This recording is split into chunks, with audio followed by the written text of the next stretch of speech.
mulai pelajaran, marilah kita berdoa menurut agama dan kepercayaan kita masing-masing. Berdoa mulai. Selesai.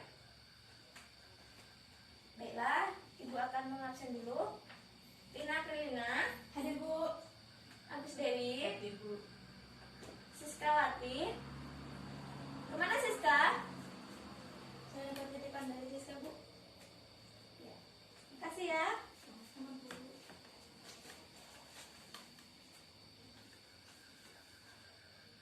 Oh, Siskawati sakit. Baiklah, langsung saja kita memulai pelajaran pada pagi hari ini. Kita akan mempelajari tentang pengukuran. Ada yang tahu pengertian dari pengukuran itu apa? Atau ada yang ingin menjadi relawan pada pagi hari ini? Saya Bu. Kepada Tina, silakan. Pengukuran merupakan kegiatan membandingkan suatu besaran yang diukur dengan alat ukur yang digunakan sebagai satuan. Sudah bagus. Terima kasih kepada Tina. Ada yang lain ingin menyampaikan pendapatnya? Jika tidak ada, jawaban yang telah diberikan oleh Tina tadi sudah benar. Langsung saja. Ada yang tahu nggak jenis-jenis dari pengukuran itu apa aja? Ya Bu. Kepada Dewi, silakan. 1. Pengukuran massa, 2. Pengukuran waktu, 3. Pengukuran panjang, 4. Pengukuran ukuran angka lebih. Bagus. 4 plus buat Dewi ya. Kemudian Ibu akan membahas satu persatu. Yang pertama ada pengukuran panjang, massa dan waktu. Kita masuk ke pengukuran panjang. Yang pertama yaitu ada pengukuran panjang menggunakan jangka sorong. Ada yang sudah pernah melihat jangka sorong? Sudah Bu. Jika sudah, jangka sorong ini digunakan untuk mengukur panjang benda dengan maksimum 10 cm dengan ketelitian 0,01 cm. Di mana pada jangka sorong itu mempunyai dua skala. Yang pertama yaitu ada skala utama dan skala nonius. Ada yang sudah bisa membaca skala pada jangka sorong? Belum Bu. Jika belum, Ibu akan mencoba menjelaskan. Kalian buka lembar LKS kalian pada halaman 16. Di situ ada gambar jangka sorong. Dengan membacanya yaitu yang pertama, bacalah skala utama yang berdekatan dengan angka 0, yaitu skala noniusnya. Terbaca di situ yaitu 2,1 cm dan 2,2 cm.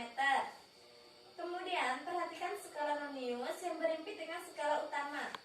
Terlihat di situ yaitu skala kelima. Maka cara kita membaca jangka sorong tersebut yaitu skala utamanya tadi 2,1 cm ditambah tadi yang berimpit yaitu 5 dikali dengan ketelitiannya 0,01 cm. Jadi 2,1 cm ditambah 0,05 cm. Jadi hasilnya yaitu 2,15 cm. Ini cara kita membaca skala pada jangka sorong. Selanjutnya yang kedua yaitu pengukuran panjang dengan menggunakan mikrometer skrup. Ada yang tahu mikrometer skrup itu bentuknya seperti apa? Tidak Bu. Mikrometer skrup ini digunakan untuk mengukur panjang benda maksimum 25 mm dengan ketelitiannya 0,01 mm. Biasanya mikrometer skrup ini digunakan untuk mengukur ketebalan kertas. Di mana mikrometer skrup ini terdapat rahang tetap, ada juga rahang geser, skala utama, selubung luar, dan roda bergigi.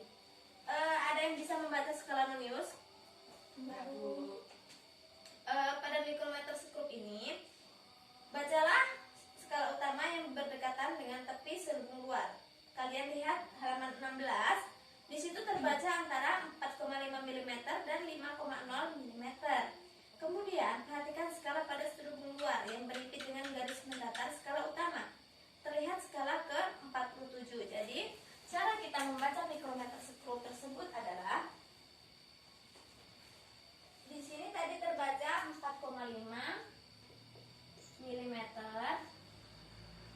ditambah tadi yang terbaca 47 dikali ketelitiannya 0,01 mm.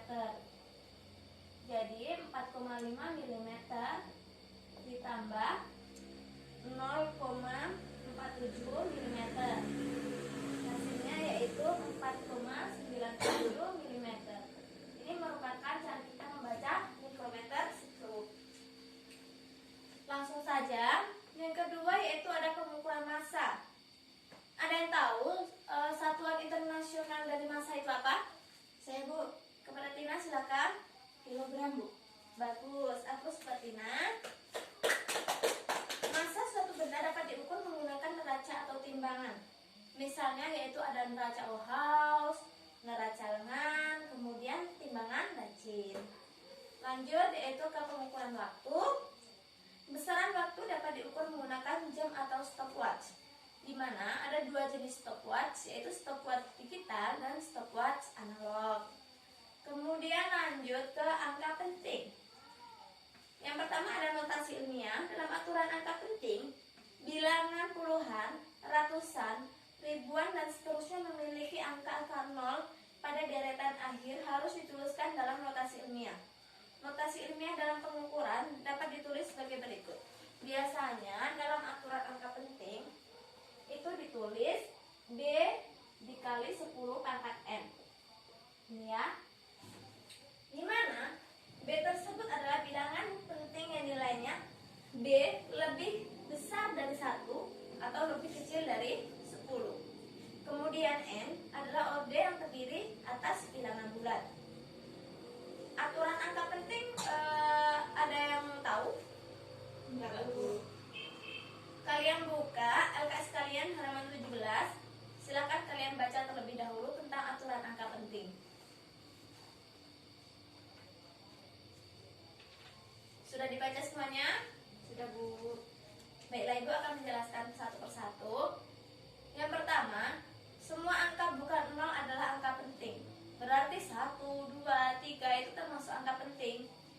Kemudian aturan yang kedua, semua angka 0 yang terletak di deretan akhir dari angka yang ditulis di belakang koma desimal termasuk angka penting. Contohnya di sini yaitu ada 23,30.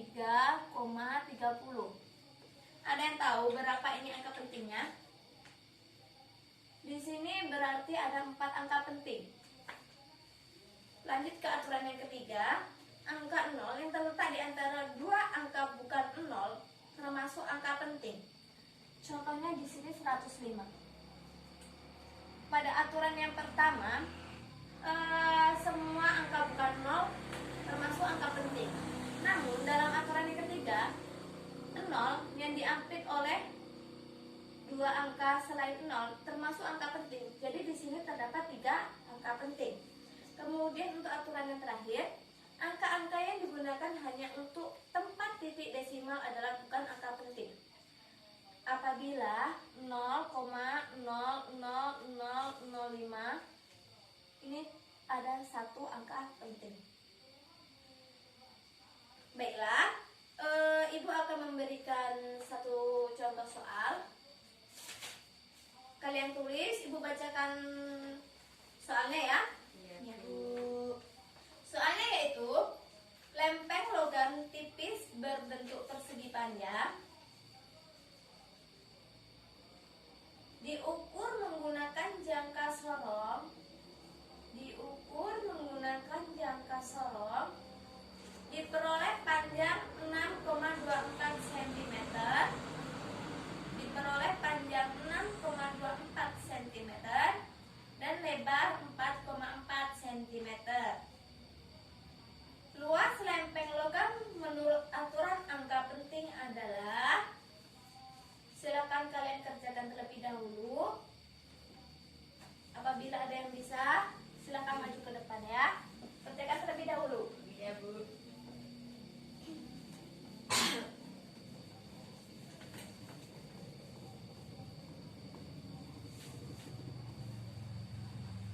Ibu akan mengecek kalian satu persatu ya.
benar, namun Dewi ini tidak disebutkan berapa angka pentingnya. Baiklah, di sini Bu akan menjelaskan.